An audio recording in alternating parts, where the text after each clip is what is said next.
Okay, let's try this again. Didn't have it ready. So they're all mounted up, ready to go. Gonna go over here.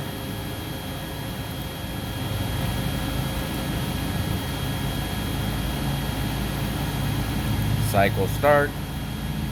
Gotta have it in auto.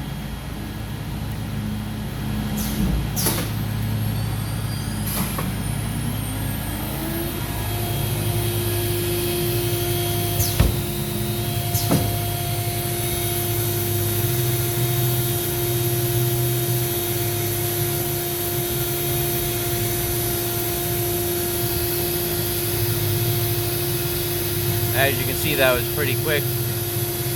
Like I said, we're only taking off like 20 thousandths. What I found was on my original ones, I liked how the black printed lids came out because they offset it off the lid or off of the wheel and allowed for really good effortless spinning of the magazine wheel.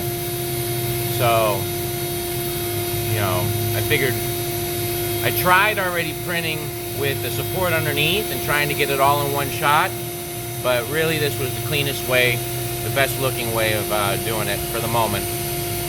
We might look into getting maybe a snap maker that can use a different material, but let me go ahead and get this moseyed along here. Jog. Get that out of the way. See if I can get this under. Yeah, so what we have is a very small 20 thousandths lip that moves it off of the mag.